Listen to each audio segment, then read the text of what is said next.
दोस्तों, हल्दीराम भुजिया बेचने के छोटी सी शॉप से शुरू हुआ एक ऐसा बिजनेस है जो आज इंडिया ही नहीं बल्कि दुनिया के 80 से भी ज्यादा देशों में अपने फूड प्रोडक्ट्स को सेल करता है। डोमिनोज और मैकडी जैसे इंटरनेशनल ब्रांड्स भी आज इंडिया में इनसे काफी पीछे हैं। अपने राजस्थानी जायके को एक इंटरनेशनल ब्रांड बनाने के पीछे कुछ गरीब और कम पढ़े लिखे लोगों का सपना ही था, जिनकी छोटी छोटी कोशिशों ने आज $3 बिलियन का एक विशाल बिजनेस एम्पायर खड़ा कर दिया है। हल्दीराम की कहानी में struggle, ups and downs, family drama सब कुछ है, लेकिन कभी भी इन सब बातों का कंपनी के ग्रोथ पर असर नहीं दिखा और यही हमारी आज की वीडियो को और भी ज्यादा दिलचस्प बनाता है। हम आगे वीडियो में जानेंगे कि हल्दीराम की इस सक्सेस के पीछे की कहानी क्या है और वो कौन सी बिजनेस स्ट्रेटजीज हैं जिन्हें अपनाकर आज हल्दीराम $1 बिलियन कंपनी बन चुका है। दोस्तों, इस कहानी के 3 मुख्य किरदार हैं। गंगा बिशन अग्रवाल, जिन्होंने हल्दीराम की नींव रखी, उनके ग्रैंडसन शिव किशन अग्रवाल और मनोहर लाल। शुरुआत होती है साल 1937 में, जब गंगा बिशन अग्रवाल ने हल्दीराम कंपनी की शुरुआत की थी।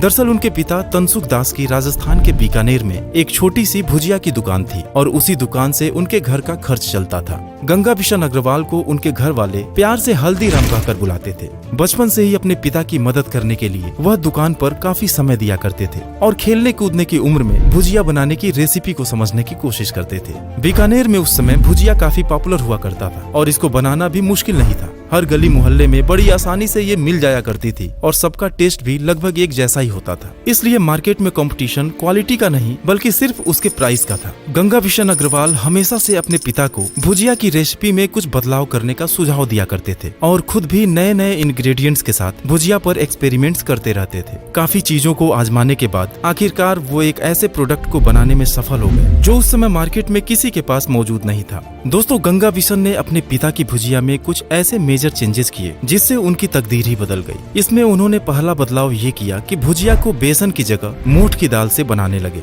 ऐसा करने से न सिर्फ भुजिया का टेस्ट कई गुना बढ़ गया बल्कि वो पहले से कहीं ज्यादा क्रिस्पी भी हो गया, जो मार्केट में मौजूद भुजिया से पूरी तरह डिफरेंट था। इसके अलावा उन्होंने दूसरा चेंज ये किया कि मार्केट में जहाँ दूसरे लोग भुजिया को 2 पैसे पर किलो के भाव से बेच रहे थे, वहीं हल्दीराम ने इस भुजिया का प्राइस 5 पैसे पर किलो रखा। उन्होंने सोचा कि क्यों न अपनी भुजिया को एक प्रीमियम कैटेगरी में रखकर सेल किया जाए ताकि लोग उनकी भुजिया को एक अलग स्टैंडर्ड से देखें और साथ ही साथ अच्छा मुनाफा भी कमाया जा सके। और तीसरा सबसे जबरदस्त काम उन्होंने ये किया कि बीकानेर के महाराजा डूंगर सिंह के नाम पर अपनी उस भुजिया का नाम डूंगर सेव रख दिया। हालांकि उनकी भुजिया का बीकानेर के महाराजा से दूर दूर तक कोई कनेक्शन नहीं था, फिर भी दोस्तों उनका नाम एक ब्रांड एम्बेसडर की तरह साबित हुआ। लोगों के बीच में राजा डूंगर सिंह की काफी इज्जत थी और इस तरह गंगा बिशन जी के एक स्मार्ट मार्केटिंग की वजह से उनकी भुजिया को भी लोग एक प्रीमियम प्रोडक्ट मानने लगे। इसके बाद तनसुख दास ने अपने बेटे गंगा बिशन यानी कि हल्दीराम के नाम पर ही अपनी शॉप का नाम हल्दीराम भुजिया वाला रख दिया। हल्दीराम भुजिया बीकानेर में ऑलरेडी एक प्रीमियम प्रोडक्ट बन चुकी थी। लोग 2 पैसे की जगह 5 पैसे पर किलो के भाव में भी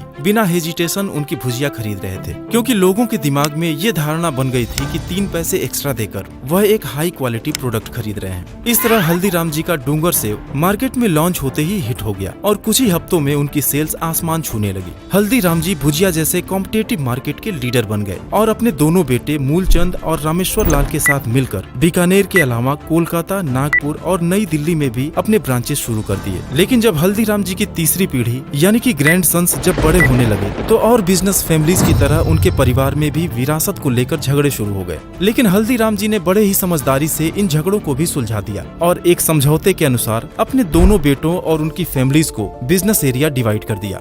रामेश्वर लाल एंड फैमिली को केवल वेस्ट बंगाल में व्यापार करने की परमिशन मिली, जबकि नागपुर, दिल्ली और बीकानेर का बिजनेस मूलचंद अग्रवाल को सौंप दिया गया। लेकिन दोस्तों, बंटवारे में एक भाई को सिर्फ वेस्ट बंगाल और दूसरे को बाकी बचा सारा बिजनेस देने के पीछे भी एक खास वजह थी। दरअसल वेस्ट बंगाल में हल्दीराम का बिजनेस सबसे ज्यादा प्रॉफिटेबल था, जबकि दिल्ली के चांदनी चौक में बना फैक्ट्री 1984 के सिख दंगों में जलकर खत्म हो चुका था और साथ ही दिल्ली में बीकानेर वाला और घंटे वाला जैसे मजबूत कॉम्पिटिटर पहले से ही मौजूद थे।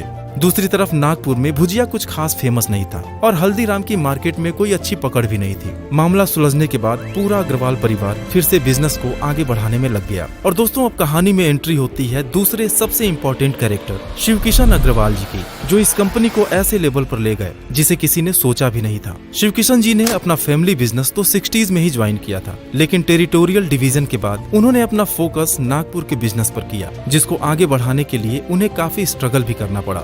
दरअसल उस समय सिर्फ नागपुर में ही नहीं बल्कि पूरे महाराष्ट्र के अंदर भुजिया का कोई खास डिमांड नहीं था। ऐसे में शिवकिशन जी ने महाराष्ट्र के लोगों की फूड हैबिट जानने के लिए मार्केट रिसर्च का फैसला किया और उन्होंने नागपुर के पूरे मार्केट को खंगाल डाला। और कई महीनों के रिसर्च के बाद उन्हें इस मार्केट के अंदर दो बड़ी अपॉर्चुनिटीज नजर आई। इसमें सबसे पहली चीज उन्होंने ये नोटिस किया कि महाराष्ट्र के लोग उस समय ज्यादा तरह के स्नैक्स के बारे में नहीं जानते थे, और दूसरी चीज कि वहाँ स्वीट्स के नाम पर कुछ गिनी चुनी मिठाइयाँ ही मौजूद थी। यानी कि महाराष्ट्र के मार्केट में स्नैक्स की अलग अलग वेराइटीज और दूसरे रीजन्स की अलग अलग मिठाइयों को इंट्रोड्यूस करने का अच्छा स्कोप था। और दोस्तों यही सब सोचकर उन्होंने अपनी फेवरेट काजू कतली मिठाई को महाराष्ट्र के स्वीट मार्केट में लॉन्च कर दिया। अब चूंकि महाराष्ट्र के लोगों के लिए काजू कतली एक बिल्कुल नई चीज थी, इसलिए शिवकिशन जी उस मिठाई का फ्री सैंपल्स बांटने लगे। उनकी शॉप पर जो भी कस्टमर आता था वे उसे अपनी काजू कतली जरूर टेस्ट कराते थे। इस तरह उनकी इस मार्केटिंग के चलते कुछ ही दिनों के अंदर काजू कतली पूरे नागपुर में फेमस हो गई और इस मिठाई का फ्लेवर नागपुर के लोगों को इतना पसंद आया कि देखते ही देखते इसकी सेल आसमान छूने लगी।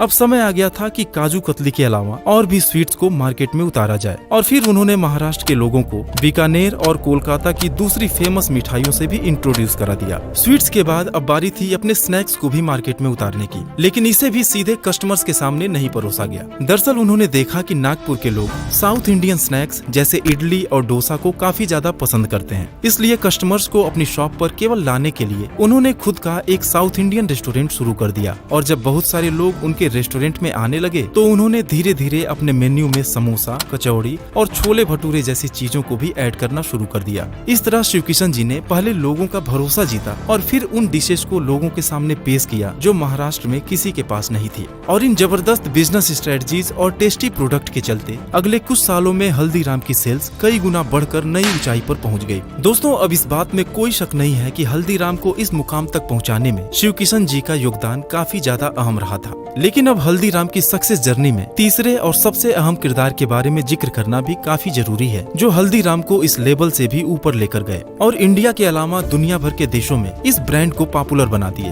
वो शख्स थे मनोहर लाल अग्रवाल, जिन्होंने इस बिजनेस को आगे बढ़ाने में दो ऐसी स्ट्रेटजीज अपनाई थी जो हल्दीराम की स्टोरी में एक बहुत ही बड़ा गेम चेंजर साबित हुई। दोस्तों ये अर्ली 90s का वो समय था जब कोई भी ब्रांड पैकेजिंग पर कोई खास ध्यान नहीं देता था। ऐसे में मनोहर लाल ने अपने ब्रांड को और भी ज्यादा फेमस बनाने के लिए हल्दीराम के ब्रांडिंग के साथ महंगी, कलरफुल और प्रीमियम पैकेजिंग का इस्तेमाल करना शुरू कर दिया, ताकि लोगों को ये महसूस हो कि वो मार्केट के एक ट्रस्टेड प्रोडक्ट को खरीद रहे हैं। उनके ऐसा करने की वजह से लोगों के बीच न सिर्फ ब्रांड अवेयरनेस बढ़ी, साथ ही हल्दीराम के लिए लोगों का ट्रस्ट पहले से भी कहीं ज्यादा मजबूत हो गया। उन्होंने अपने ऑफलाइन डिस्ट्रीब्यूशन नेटवर्क को भी काफी मजबूत किया ताकि उनके प्रोडक्ट्स लोगों तक आसानी से पहुंच सके। इसके अलावा मनोहर लाल जी की दूसरी स्ट्रेटजी ये रही कि उन्होंने बड़े बड़े शहरों में हल्दीराम के स्टोर्स खोलने शुरू कर दिए, जिसके चलते सिर्फ कुछ ही सालों में हल्दीराम की सेल्स सैकड़ों गुना बढ़ गई। मूलचंद अग्रवाल एंड फैमिली के बढ़ते बिजनेस और कद को देखकर रामेश्वर लाल के फैमिली मेंबर्स ने 1991 में दिल्ली में भी अपना प्रोडक्ट हल्दीराम के नाम से लॉन्च कर दिया, जिसकी उन्हें परमिशन नहीं थी, क्योंकि एग्रीमेंट के हिसाब से वह सिर्फ वेस्ट बंगाल में ही हल्दीराम के नाम से बिजनेस कर सकते थे। मामला कोर्ट तक गया और 15 साल की लड़ाई के बाद साल 2013 में दिल्ली के हल्दीराम को यानी कि मनोहर लाल अग्रवाल को ही हल्दीराम भुजिया वाला का सोल ओनर घोषित किया गया। दोस्तों भुजिया से शुरुआत करके इस ब्रांड ने मिठाई और नमकीन की ढेरों वेराइटीज मार्केट में उतारकर सबको चौंका दिया था, और वक्त के साथ अपने आप में भी तेजी से बदलाव लाते हुए उनकी लिस्ट में अब स्वीट्स और नमकीन के अलावा आइसक्रीम, डेयरी प्रोडक्ट्स, कुकीज और फ्रोजन मील्स भी शामिल हैं, जिनका जायका आज देश के कई शहरों में खुले हल्दीराम के रेस्टोरेंट्स में भी लिया जा सकता है। अग्रवाल परिवार ने दुनिया की दूसरी सबसे बड़ी फ्रेंच बेकरी चेन कैफे ब्रियोश डोरी के साथ मिलकर काम करने का एग्रीमेंट भी साइन किया है। हल्दीराम की 3 पीढ़ियों ने अपनी मेहनत और लगन से जिस तरह एक मामूली से भुजिया के व्यापार को $3 बिलियन इतना बड़ा बिजनेस एम्पायर बना दिया, वो वाकई में हैरान करने वाला है। तो दोस्तों आज की वीडियो में बस इतना ही। Thanks for watching.